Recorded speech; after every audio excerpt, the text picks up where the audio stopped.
नमस्कार, जनत की पुकार में आपका स्वागत है। सांसद बांसुरी स्वराज ने बताया क्यों खास है 2026 का बजट। देखिए उनके मुख्य बिंदु। एक तरफ जहां विपक्ष केंद्रीय बजट में मिडिल क्लास को नजरअंदाज करने की बात कह रही है, तो दूसरी ओर सत्ता पक्ष केंद्रीय बजट को ऐतिहासिक बजट बता रही है। दिल्ली के सभी सांसद एक एक कर प्रेस कॉन्फ्रेंस कर बजट की खूबियां गिनवा रहे हैं। पहले सांसद प्रवीण खंडेलवाल, फिर सांसद रामवीर सिंह बिधूड़ी और अब बांसुरी स्वराज प्रेस कॉन्फ्रेंस कर वित्त मंत्री निर्मला सीतारमण और प्रधानमंत्री नरेंद्र मोदी की जमकर तारीफ की। बांसुरी स्वराज ने बजट में आईटी सेक्टर के विकास, मैन्युफैक्चरिंग, सेमीकंडक्टर बनाने, आत्मनिर्भरता पर जोर दिया गया है। बांसुरी स्वराज ने इसकी सराहना की है। बांसुरी स्वराज ने और भी कई सारे सरकार के पक्ष रखे हैं, सुनिए। मंच पर आसीन मेरे छोटे भाई आदरणीय ब्रजेश राय जी, यहाँ उपस्थित मीडिया के सभी बंधुगण, बहुत बहुत धन्यवाद कि आप आज आए। मैं आपसे बहुत ही महत्वपूर्ण विषय पर चर्चा करने के लिए आई हूँ और वो है भारत का यूनियन बजट 2026-2027। मित्रों, ये एक ऐतिहासिक बजट है। देखिए, बजट का परिचय कभी केवल मार्केट के उतार चढ़ाव से नहीं होता। ये ऐसा बजट है जो दूरदर्शी है, जो दूरगामी है। ये एक ऐसा ऐतिहासिक बजट है जो विकसित भारत की नींव को और सुदृढ़ करता है। This is the 80th budget of independent India. ये माननीय वित्त मंत्री श्रीमती निर्मला सीतारमण जी द्वारा कंटिन्यूअसली दिया गया 9वां बजट है और ये अपने आप में एक रिकॉर्ड की बात है। और कहीं ना कहीं माननीय वित्त मंत्री श्रीमती निर्मला सीतारमण जी का 9वीं बार ये बजट पेश करना ये भी दर्शाता है that the Indian economy is in very safe hands. और हाँ, नारी शक्ति के सशक्तिकरण को, नारी शक्ति के मानवीय रूप को तो परिलक्षित करता ही है।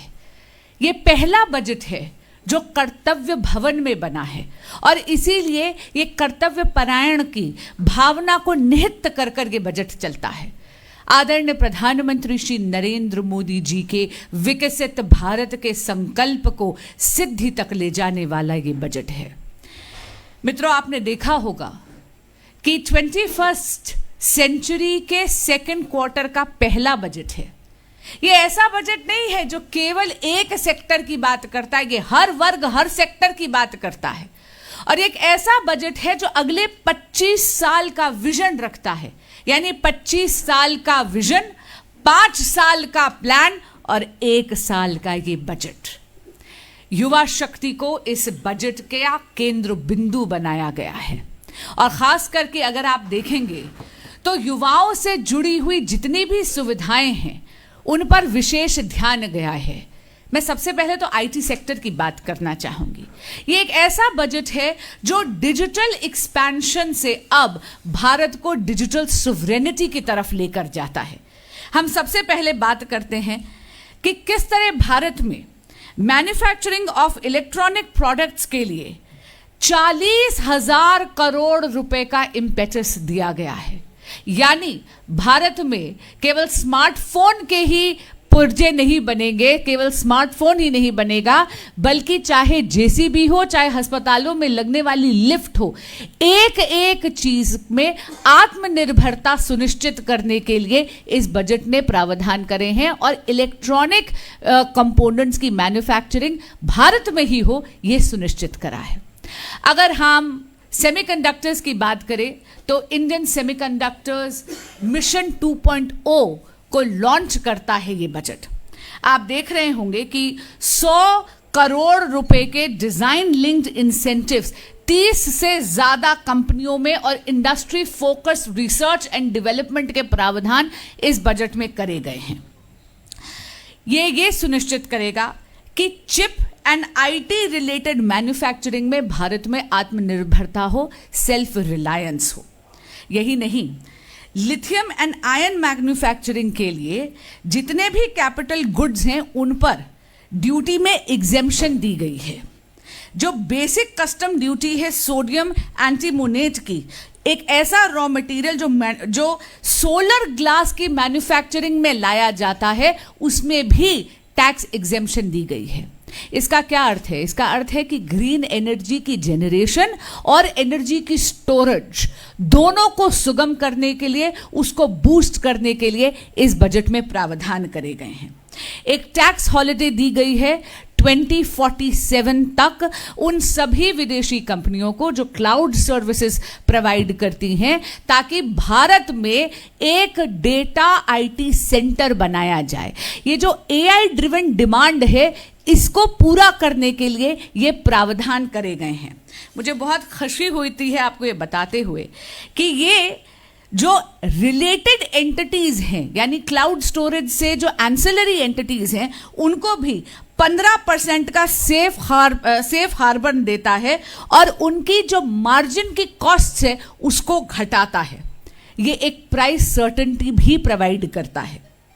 कहीं ना कहीं जो एआई ड्रिवन डिमांड है, वो भारत में ये कैपेसिटी 8 गीगावाट्स तक पहुंच जाएगी 2030 तक, और ये उस बात को बूस्ट भी करता है, उसमें इम्पेटस भी देता है। एआई की बात करें तो एआई का प्रयोग हमारी आम जिंदगी में किस तरह उसकी एप्लीकेशन हो, उसका भी ध्यान दिया गया है।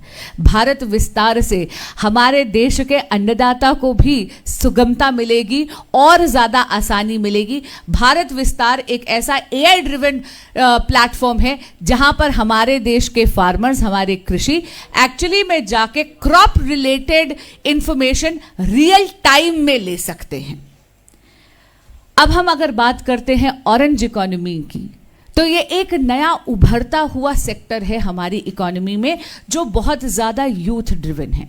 ऑरेंज इकोनॉमी का अर्थ है कि जितने भी हमारे कंटेंट क्रिएटर्स हैं, जितने भी हमारे गेमर्स हैं, जितने भी हमारे ऐसे बच्चे हैं जो audio visual animation related sectors में काम करते हैं, उनको इम्पेटस देने के लिए अटल टिंकरिंग लैब की तर्ज पर यह सुनिश्चित करा गया है इस बजट ने कि 15,000 से ज़्यादा स्कूलों में कंटेंट क्रिएटर लैब्स बनाए जाएंगे। यानी भारत के टैलेंट पूल का केवल विस्तार ही नहीं होगा, we are also ensuring that we are honing the skills. मित्रों, ये नए आयाम हैं जॉब क्रिएशन के। इस बजट की अगर मैं बात करूं तो 23% एक्सपेंडिचर जो टोटल होगा, यानी 2.2 लाख करोड़ टारगेट करा गया है कैपिटल एक्सपेंडिचर पे, और ये फोकस करता है इंफ्रास्ट्रक्चर डेवलपमेंट पर और जॉब क्रिएशन पर। इसका अर्थ ये हुआ कि मनी जो है, यानी पैसा जो है, वो भारत के डेवलपमेंट में दिया जा रहा है। जब भी किसी भी बजट में कैपिटल एक्सपेंडिचर पर आप पैसा ज्यादा देते हैं तो एक मल्टीप्लाइंग फोर्स की तरह काम करता है। यही नहीं, इन्होंने ये भी सुनिश्चित करा है कि कहीं ना कहीं हमारा जो फिस्कल डेफिसिट है वो 4.3% तक आकर टिक जाए, इन्फ्लेशन मॉडरेट हो। यानी इस बजट में आपको फाइनेंशियल प्रूडेंस भी दिख रही है। इस बजट में आपको विकसित भारत की नींव को और सुदृढ़ करने के नए आयाम भी दिख रहे हैं। इस बजट में युवा शक्ति को जॉब सीकर की बजाय जॉब क्रिएटर और नए नए इंडस्ट्रीज में जॉब क्रिएटर की भूमिका वो निभा पाए, इसके प्रावधान भी करे हैं। कल कमलजीत सहरावत जी आने वाले दिनों में जब प्रेस कॉन्फ्रेंस करेंगी तो वो नारी शक्ति पे बहुत ज़्यादा एम्फेसिस करेंगी और उनका केंद्र बिंदु वो होगा। लेकिन एक बात मैं ज़रूर यहाँ पे कहना चाहती हूँ कि जब हम युवा शक्ति की बात करते हैं तो मेरे देश की बच्चियों की एजुकेशन को सुगम करने के लिए इस बजट ने ये प्रावधान भी दिया है कि भारत के हर जिले यानी हर डिस्ट्रिक्ट में बच्चियों के लिए एक हॉस्टल बनाया जाए। आप जानती हैं कि भारत की बेटियां स्टेम फील्ड में, साइंस के बाकी फील्ड्स में बहुत बड़ा योगदान दे रही हैं, लेकिन अगर उनके रहने के प्रावधान या उनके रहने की जगह सुरक्षित नहीं हो तो फिर बच्चों के लिए या खासकर की बेटियों के लिए मुश्किल हो जाता है। इस एक डिसीजन से कि आप हर डिस्ट्रिक्ट में गर्ल्स के लिए आप हॉस्टल बनाएंगे, मोदी सरकार ने ये सुनिश्चित कर दिया कि मेरी बेटियां और ज़्यादा आकर योगदान दे पाएंगी, निश्चिंत होकर योगदान दे पाएंगी। मित्रों, ये एक ऐसा बजट है जो भारत की वैश्विक पटल पर भूमिका को रीडिफाइन करता है, और ये बात आपने कल ही देख ली। पिछले 8 महीनों से भारत अभूतपूर्व ट्रेड डील साइन कर रहा है एक के बाद एक, और ये हो रहा है आदरणीय प्रधानमंत्री श्री नरेंद्र मोदी जी के अथक प्रयासों से। चाहे वो भारत न्यूजीलैंड डील हो, चाहे भारत यूके डील हो, चाहे वो भारत ओमान डील हो, और हाल ही में जो भारत की यूरोपियन यूनियन के साथ ट्रेड डील थी उसे तो मदर ऑफ ऑल डील्स कहा जा रहा है। That deal alone covers 1/4 of the global GDP. लेकिन कल जो ट्रेड डील भारत ने साइन करी है अमेरिका के साथ, इसने ये सुनिश्चित कर दिया है कि भारत आर्थिक इतिहास में एक स्वर्णिम काल का आगाज कर रहा है। टैरिफ्स जो भारतीय गुड्स पर 50% तक लगते थे, जिसमें 25% तो केवल रेसिप्रोकल टैरिफ्स थे, वो पूरा का पूरा घटकर मात्र 18% पर हो गया है। जितने भी हमारे कंपेटिटर देश हैं उनके मुकाबले भारत पर सबसे कम टैरिफ लगाया गया है 18% का। मैं पुनः कह रही हूं, 50 से 18% लेकर आए हैं मोदी जी, और ये केवल और केवल ये उनके, मैं कहूंगी उनके धैर्य, उनके संयम और उनकी कुशल कूटनीति के परिणाम स्वरूप है।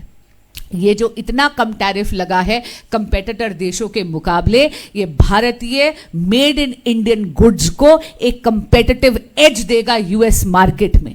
यही नहीं, जो टेक्नोलॉजी एक्सेस यूएस हमें देता है उसमें भी सुगमता आएगी, यानी भारतीय रिसर्च को, भारतीय मैन्युफैक्चरर को एक बूस्ट मिलेगा, क्योंकि हमारा एक्सेस अमेरिकी टेक्नोलॉजी के प्रति और आसान हो जाएगा। इस दूरगामी बजट के लिए और इस बजट के आते ही जो एकदम आपने दिखा कि किस प्रकार इसका इम्पैक्ट ये हुआ कि भारत और यूएस की ट्रेड डील हुई, इसके लिए आदरणीय प्रधानमंत्री श्री नरेंद्र मोदी जी को और हमारी माननीय वित्त मंत्री श्रीमती निर्मला सीतारमण जी को और भारत के एक एक व्यक्ति को बहुत बहुत बधाई। धन्यवाद। अगर आपने हमारा अभी तक चैनल सब्सक्राइब नहीं किया है तो कृपया चैनल सब्सक्राइब कर लें, लाइक करें, शेयर करें, कमेंट करें। तो मिलते हैं फिर किसी और खबरों के साथ। नमस्कार।